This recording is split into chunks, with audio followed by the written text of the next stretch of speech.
Introduction: Redstone in the Wyoming Territory. The Wyoming Territory in the late 1800s was a land of untamed beauty and relentless danger. Rolling plains stretched endlessly beneath a sky so vast it seemed to swallow the horizon, while jagged mountains loomed in the distance, their peaks crowned with snow. It was a place where the law was as fragile as the wooden buildings that dotted the frontier towns, and survival often depended on grit, determination, and the strength of a community. Redstone was one such town, a growing settlement carved out of the wilderness by hardworking men and women who dreamed of a better life. Its streets were dusty, its buildings weathered, but its people were resilient. They had to be. Outlaws, rustlers, and bandits roamed the territory, preying on the weak and testing the resolve of those who dared to stand against them. Justice in Redstone was not guaranteed. It was earned, often at great cost. At the heart of this story is Emily Batten, a young rancher who owns the Big B Ranch, a legacy built by her family's sweat and sacrifice. Fiercely independent and unyielding, Emily is determined to protect her land and her loved ones, even as danger closes in from all sides. Her parents, Pastor Devin Batten and Angela Batten, run the town's boarding house, offering weary travelers a place to rest and a sense of home in a harsh land. Together, the Battens are a cornerstone of Redstone's community, but even they cannot escape the challenges of the frontier. Marshal Elias Grey, a man of quiet strength and unshakable resolve, has dedicated his life to upholding the law in a land where it is often ignored. Alongside him is Walker Wiley, a former bounty hunter turned sheriff, whose past is as rugged as the land he now protects. Together, they face the constant threat of outlaws like Will Cassidy and his Wild Bunch, a gang of ruthless bank robbers who will stop at nothing to get what they want. But Redstone is not without its defenders.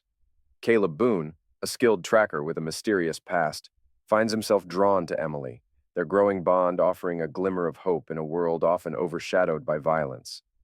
Maria Vega, a former Pinkerton agent, brings her sharp mind and steady aim to the fight for justice, while Doc Harlan, a grizzled physician and former bounty hunter, proves that even in his later years, he's still a force to be reckoned with. And then there's Annie McGraw, a fiery young woman with a rifle in hand and a determination to prove herself in a world that often underestimates her. This is a story of justice and survival, of love and loss, of a town's fight to hold on to its soul in the face of chaos. It is a tale of the people who dared to stand against the lawlessness of the frontier, risking everything to protect what they held dear. In Redstone, justice is not just a word. It is a way of life, a promise to the community, and a battle that must be fought every day. As the sun sets over the Wyoming plains and the shadows grow long, the people of Redstone prepare for what lies ahead. The Wild West is a place of endless possibilities and relentless challenges, where heroes are forged in the fires of adversity and justice is hard won. This is their story. This is Redstone in the Wyoming Territory. Chapter 1: The Wild Bunch Rides to Redstone. The sun dipped low over the Wyoming horizon, painting the sky in hues of orange and gold as the town of Redstone began to settle after the trial. The courthouse was quiet now, its doors closed, but the echoes of justice served still lingered in the air. Emily Batten stood on the porch of the Batten boarding house, her arms crossed as she gazed out at the street. The Big B Ranch was safe for now, but she knew better than to let her guard down.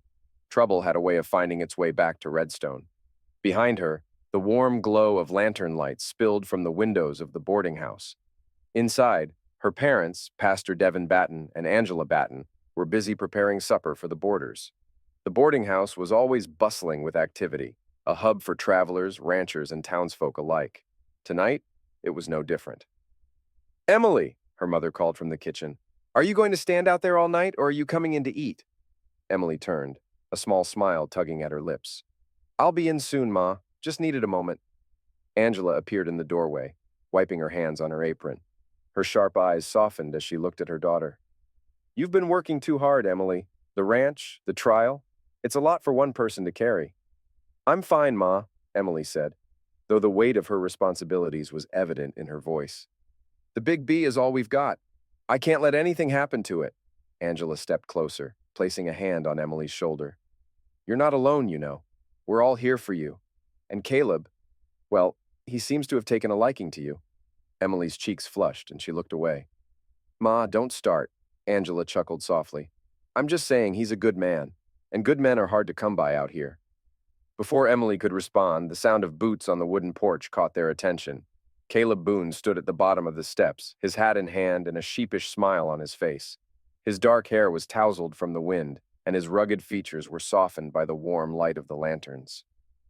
"Evening, Miss Batten," he said, his voice low and steady. Angela gave Emily a knowing look before retreating inside. "I'll leave you two to talk." Emily stepped down from the porch, her heart fluttering despite herself. "Evening, Caleb. What brings you by?" Caleb hesitated, his fingers brushing the brim of his hat. "Just wanted to check in. Make sure you're all right after the trial." "I'm fine," Emily said, though her voice softened. "Thank you for asking." They stood in silence for a moment, the sounds of the town fading into the background. Finally, Caleb spoke again. "You're strong, Emily. Stronger than most folks I've met. But you don't have to do everything on your own." Emily looked up at him, her blue eyes meeting his. "I've been on my own for a long time, Caleb. It's just how things are." "Doesn't mean it's how they have to stay," he said, his voice gentle but firm. Before Emily could respond, the sound of galloping hooves shattered the quiet. A rider tore down the main street, his horse kicking up dust as he pulled to a stop in front of the boarding house. It was Walker Wiley, the newly appointed sheriff of Redstone. His hat was askew, and his face was grim. "Emily, Caleb," he called, his voice urgent. "We've got trouble." Inside the boarding house, the dining room fell silent as Walker explained the situation. Pastor Devon, Angela, and the other boarders listened intently, their faces reflecting the gravity of his words. "Will Cassidy's wild bunch hit the bank in Laramie this morning?" Walker said, his voice steady despite the tension in the room. "They made off with a fortune and left 3 men dead. Word is, they're headed this way." Marshal Elias Grey, who had been sitting quietly at the table, leaned forward. "How many men are we talking about?" 6, maybe 7, Walker replied. "Cassidy's leading them, and he's got a reputation for being ruthless. We'll need a posse to stop them." Elias nodded, his jaw tightening. "We'll ride out at first light. Walker, you're with me. Caleb, I'll need you to track them." Caleb nodded without hesitation. "You can count on me." "I'll come too," a voice said from the corner of the room. All eyes turned to Maria Vega, a striking woman with dark eyes and a confident demeanor. She had been staying at the boarding house for weeks, keeping to herself, but now she stood with purpose. "I've dealt with men like Cassidy before. You'll need all the help you can get." Elias raised an eyebrow. "And we'll need your guns to go after the gang of bank robbers." Maria used to be a Pinkerton agent. Elias knew he could trust her to handle herself. Elias considered her for a moment before nodding. "All right, you're in." "I'll come too," said Doc Harlan, the town's physician. He was an older man with a grizzled beard and a no-nonsense attitude. "I may not be as young as I used to be, but I've got a steady hand and a good aim. Besides, someone's going to need to patch you all up if things go south." Elias smirked. "Fair enough, that makes 5 of us. We'll need 1 more." "I'll go," said a young woman from the doorway. Annie McGraw stepped into the room, her wild auburn hair framing her determined face. She couldn't have been more than 20, but there was a fire in her eyes that spoke of a life lived hard. "I've got nothing to lose, and I'm a good shot." Elias hesitated, but Walker spoke up. "She's telling the truth. I've seen her shoot. She's better than most men I've met." Elias nodded. "All right then. We've got our posse." As the group prepared for the ride ahead, Emily pulled Caleb aside.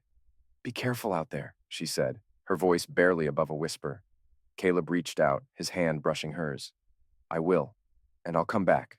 I promise." Emily nodded, her heart heavy with worry. The West was a dangerous place, and every ride carried the risk of not coming back. But as she watched Caleb join the others, she couldn't help but feel a glimmer of hope. Redstone was her home, and as long as there were people like Caleb, Elias, and Walker fighting to protect it, she knew it would endure. The posse rode out at dawn, their silhouettes disappearing into the horizon. The town of Redstone held its breath, waiting for the return of its heroes. Chapter 2. Shadows in the Canyon. The posse had been riding hard for 2 days, following the faint trail left by Will Cassidy's wild bunch. Caleb Boone, with his sharp eyes and years of experience as a tracker, led the group through the rugged terrain of the Wyoming wilderness. The trail was faint but clear enough for Caleb to follow. Hoofprints in the dirt, broken branches, and the occasional discarded item left behind by the gang. The wild bunch was fast, but they were sloppy, and Caleb was determined to catch them. The group, Marshal Elias Grey, Sheriff Walker Wiley, Maria Vega, Doc Harlan, and Annie McGraw, rode in silence, their focus on the task ahead. The stakes were high. Cassidy's gang had left a trail of destruction in their wake, and if they weren't stopped, Redstone could be next. As the sun began to set on the second day, Caleb raised a hand, signaling the group to stop. He dismounted and crouched low to the ground, studying the tracks. The others waited, their horses shifting restlessly. "They're close," Caleb said, his voice low. "Tracks are fresh. I'd say they made camp not more than a mile ahead in that canyon." Elias nodded, his hand resting on the butt of his revolver. "We'll approach quietly. No sense in rushing in and getting ourselves killed." The group dismounted, tying their horses to a cluster of trees. They moved on foot, their weapons drawn and their senses sharp. The canyon loomed ahead, its rocky walls casting long shadows in the fading light. Caleb led the way, his movements careful and deliberate. As they neared the mouth of the canyon, Caleb held up a hand, signaling the group to stop. He turned to Elias, his voice barely above a whisper. "I'll scout ahead. If they're camped in there, I'll find out how many we're dealing with." Elias hesitated but nodded. "Be careful." Caleb slipped into the shadows, his footsteps silent on the rocky ground. The others waited, their nerves taut as they scanned the canyon for any sign of movement. Minutes passed, each one stretching longer than the last. Then a gunshot rang out. Elias and the others froze, their hearts pounding. The sound echoed through the canyon, followed by shouting and the thundering of hooves. Before they could react, a second shot rang out, and then silence. "Caleb!" Emily's voice broke the stillness, her fear evident. Elias grabbed her arm, his expression grim. "Stay here. We don't know what we're walking into." But Emily shook her head, her blue eyes blazing with determination. "I'm not staying behind. Caleb's out there and he needs us." Elias didn't argue. There wasn't time. He motioned for the group to move forward, their weapons at the ready. They entered the canyon cautiously, their eyes scanning every shadow for signs of the wild bunch. They found Caleb's hat first, lying in the dirt near a cluster of rocks. Then they saw the tracks, hoof prints leading deeper into the canyon. Caleb's rifle lay discarded nearby, a clear sign that he had been taken. "They've got him," Walker said, his voice tight with anger. "Cassidy's using him as bait." Elias nodded, his jaw clenched. "We'll follow the trail, but we need to be smart about this. Cassidy's expecting us to come after him." Maria stepped forward, her dark eyes sharp. "Then we'll give him what he's expecting, but on our terms. If we play this right, we can turn the tables on him." The wild bunch had made camp in a narrow gorge, their horses tied to a makeshift corral. Caleb sat against a rock, his hands bound and his face bruised. Cassidy stood over him, a smirk on his face as he twirled a revolver in his hand. "You're a brave one, I'll give you that," Cassidy said, his voice dripping with mockery. "But brave don't mean smart. You walked right into our trap." Caleb glared up at him, his jaw set. "You won't get away with this. Elias and the others will come for me." Cassidy laughed, a cold, hollow sound. "Oh, I'm counting on it. That's the whole point. Your friends come riding in and we pick them off one by one. Easy as pie." The rest of the gang chuckled, their confidence bolstered by their leader's bravado. But Caleb knew better than to give in to despair. He had seen men like Cassidy before, arrogant, overconfident, and blind to their own weaknesses. If he could just buy enough time, he knew Elias and the others would find a way to turn the tide. Elias and the posse approached the gorge under the cover of darkness, their movements silent and deliberate. Maria had taken the lead, her experience as a Pinkerton agent proving invaluable. She had scouted the area and returned with a plan. "There are 6 of them, including Cassidy," she whispered. "They've got Caleb tied up near the center of the camp. We'll need to take out the sentries first, then move in quickly before they can react." Elias nodded, his expression grim. "Let's move." The group split up, each member taking a different approach to the camp. Maria and Walker took out the sentries with precision, their movements swift and silent. Doc Harlan and Annie provided cover from the ridge above, their rifles trained on the camp below. Elias and Emily moved in together, their weapons drawn. Emily's heart pounded in her chest, but she pushed her fear aside. Caleb needed her, and she wasn't about to let him down. As they neared the center of the camp, Cassidy spotted them. "Well, well," he drawled, his revolver aimed at Caleb's head. "Looks like the cavalry's here." Elias stepped forward, his gun trained on Cassidy. "Let him go, Cassidy. This doesn't have to end in bloodshed." Cassidy laughed, his finger tightening on the trigger. "Oh, but where's the fun in that?" Before he could fire, a shot rang out. Cassidy staggered, clutching his shoulder as his revolver fell to the ground. Emily stood behind him, her pistol steady, and her eyes blazing with determination. The rest of the posse moved in, taking down the remaining gang members with precision and efficiency.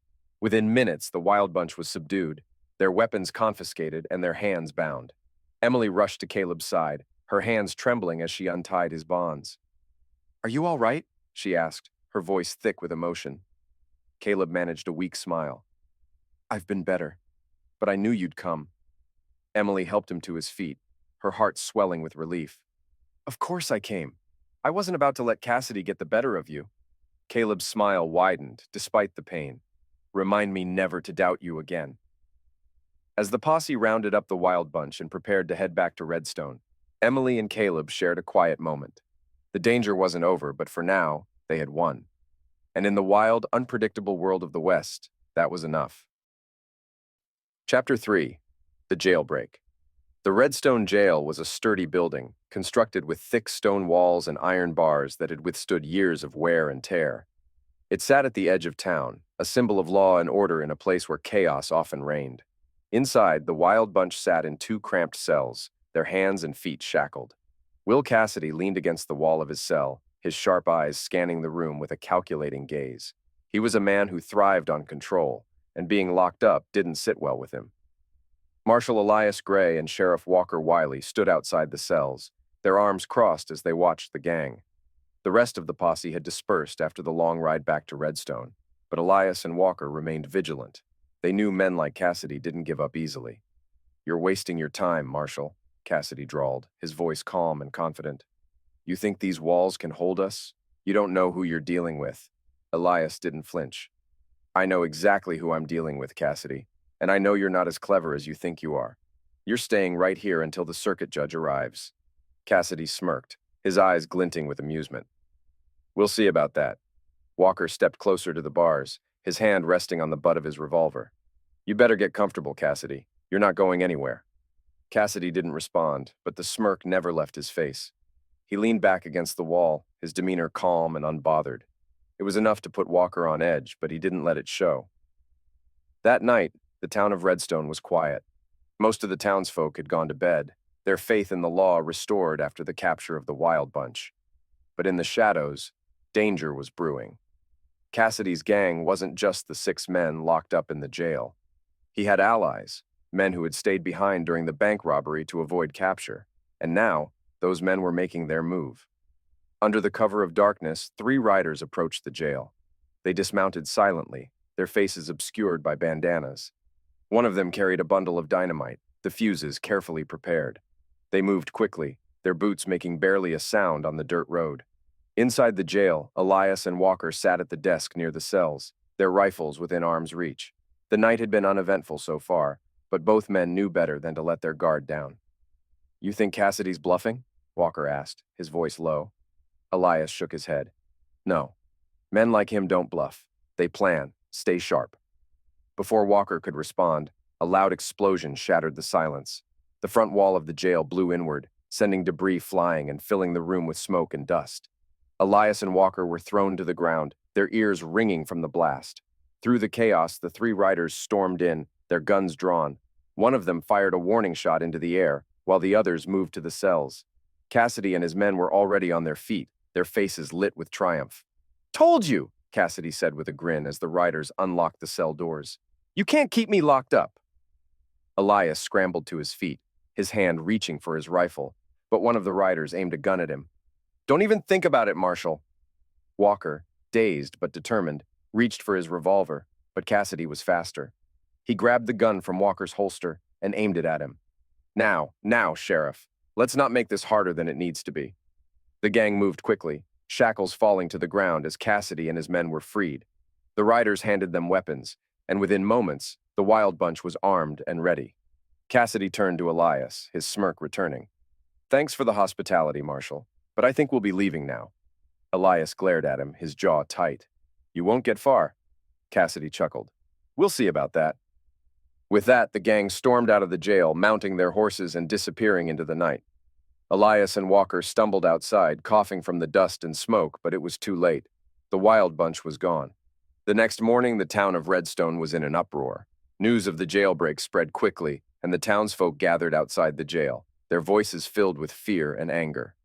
"How could this happen?" one man shouted. "We're not safe with those men on the loose." "They'll come back for revenge," another woman cried. Elias stood on the steps of the jail, his face grim as he addressed the crowd. "We'll find them," he said, his voice steady. "Cassidy and his gang won't get away with this. I promise you." The crowd murmured, their fear tempered by Elias's calm authority. But the tension in the air was palpable. The wild bunch had already proven how dangerous they were, and now they were free to wreak havoc once again. Back at the Batten boarding house, Emily paced the dining room, her worry evident. Caleb sat at the table, his arm in a sling from the injuries he'd sustained during his capture. He watched her with a mixture of concern and admiration. "Emily," he said gently, "you need to sit down. Pacing won't help." She stopped, turning to face him. "How can I sit down when Cassidy's out there? He's dangerous, Caleb." "You saw what he did." Caleb nodded, his expression serious. "I know, but Elias and Walker will handle it. They'll track him down." Emily crossed her arms, her frustration evident. "And what if they can't? What if Cassidy comes back here?" Caleb stood, wincing slightly as he moved. He placed a hand on her shoulder, his touch steady and reassuring. "If he comes back, we'll be ready. You're not alone in this, Emily. None of us are." She looked up at him, her blue eyes filled with worry. I can't lose anyone else, Caleb. Not you, not my family, not this town." "You won't," he said firmly. "We'll stop him, together." Meanwhile, Elias and Walker were already preparing to ride out. Maria Vega joined them, her revolvers holstered and her expression determined. Doc Harlan and Annie McGraw were close behind, their resolve unshaken despite the danger. "We'll need to move fast," Elias said as they mounted their horses. "Cassidy's got a head start, but he'll leave a trail. Caleb taught me enough about tracking to know that much." Walker nodded, his hand resting on the butt of his revolver. "We'll bring him back, dead or alive." As the posse rode out of Redstone, the townsfolk watched in silence, their hopes riding with them. The wild bunch had escaped, but the fight wasn't over, not by a long shot. Chapter 4. A Trail Divided. The Wyoming wilderness stretched endlessly before the posse, its rugged terrain a mix of rolling hills, dense forests, and jagged canyons. Marshal Elias Grey, Sheriff Walker Wiley, Maria Vega, Doc Harlan, and Annie McGraw rode in silence, their eyes scanning the horizon for any sign of the wild bunch. The gang had a head start, but Elias was determined to track them down. The jailbreak had shaken the town of Redstone, and the posse knew they couldn't return without Cassidy and his men. Maria rode up beside Elias, her sharp eyes scanning the ground. "The tracks are still fresh," she said, her voice calm but focused. "They're heading west, toward the river." Elias nodded, his jaw tight. "Cassidy's smart. He knows we're after him. He won't make this easy." Walker, riding just behind them, adjusted his hat and frowned. "If I were Cassidy, I'd split the gang up, make it harder for us to follow." Maria glanced at him, her expression thoughtful. "That's exactly what I'd do. Divide the posse, force us to spread thin." Elias pulled his horse to a stop, raising a hand to signal the group. "We need to be ready for that. If they split up, we'll have to decide who to follow." Doc Harlan, his rifle resting across his saddle, spoke up. "We can't let them pick us off one by one. If we split, we'll be vulnerable." Annie, her auburn hair wild in the wind, tightened her grip on the reins. "Then we stick together. We take them down one group at a time." Elias considered her words, his brow furrowed.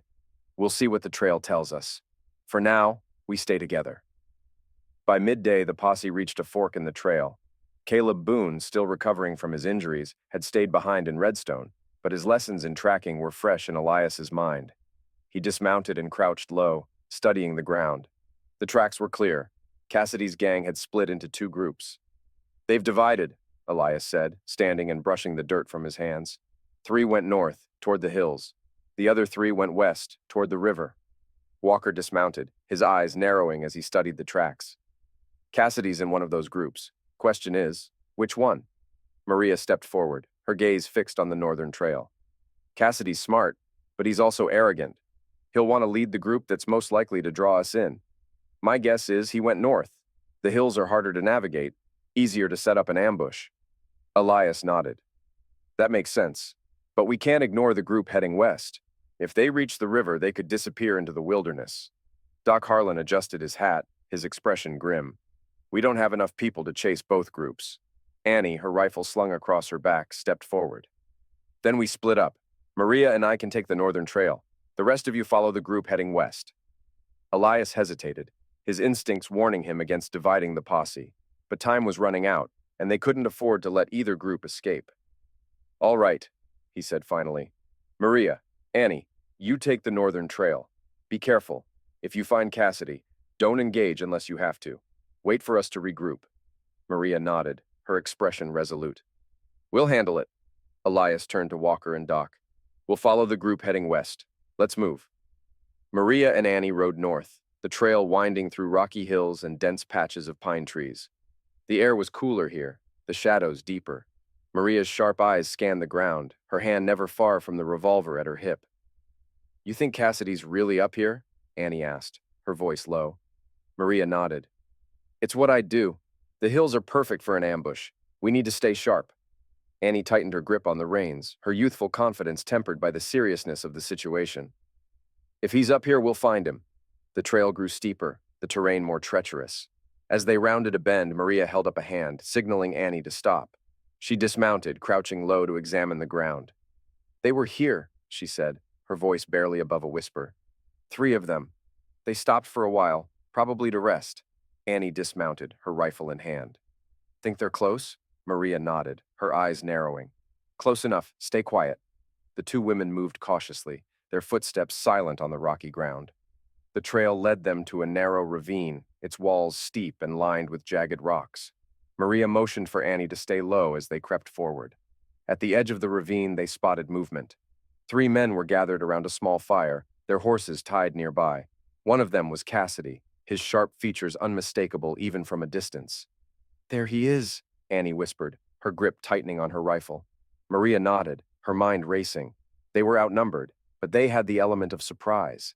If they could take out Cassidy, the rest of the gang would fall apart. Wait here, Maria said, her voice firm. I'll circle around and get a better angle.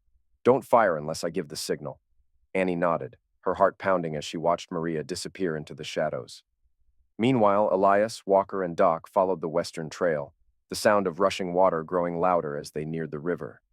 The tracks were clear, but the group they were following had a significant lead. They're moving fast, Walker said, his voice tense. If they reach the river, we'll lose them. Elias nodded, his jaw tight. We'll catch them. They can't hide forever. As they rounded a bend, they spotted the group in the distance, 3 riders galloping toward the riverbank. Elias raised his rifle, aiming carefully before firing a warning shot. The sound echoed through the canyon, and the riders pulled their horses to a stop. Drop your weapons, Elias shouted, his voice carrying over the roar of the river. The riders hesitated, their hands hovering near their guns. One of them, a wiry man with a scar across his cheek, raised his hands slowly. The others followed suit, their faces grim. Walker and Doc moved in quickly, disarming the men and tying their hands. Elias kept his rifle trained on them, his eyes scanning the horizon for any sign of an ambush. Where's Cassidy? Elias demanded, his voice cold. The scarred man smirked. You think he'd stick with us? He's smarter than that. He's long gone by now. Elias's jaw tightened, but he didn't let his frustration show. We'll see about that. Back in the hills, Maria had positioned herself above the ravine, her revolver aimed at Cassidy. She took a deep breath, steadying her hand as she prepared to fire. But before she could pull the trigger, Cassidy looked up, his sharp eyes locking onto her position. We've got company, he shouted, drawing his gun. Chaos erupted as the gang scrambled for cover. Maria fired, her shot grazing Cassidy's arm as he dove behind a rock. Annie opened fire from her position, her rifle cracking loudly in the still air. The fight was fierce, the sound of gunfire echoing through the ravine. Maria and Annie held their ground, their shots precise and deliberate. But Cassidy and his men were skilled fighters, and they weren't going down without a fight. As the sun dipped below the horizon, the battle raged on, the outcome uncertain. The Wild Bunch had split up, but the posse was determined to bring them all to justice, no matter the cost. Thanks for riding along, partner. If you enjoyed this tale from the wild frontier, give us a like and hit that subscribe button. Don't forget to ring the bell so you don't miss the next chapter. Until next time, keep your boots dusty and your aim true.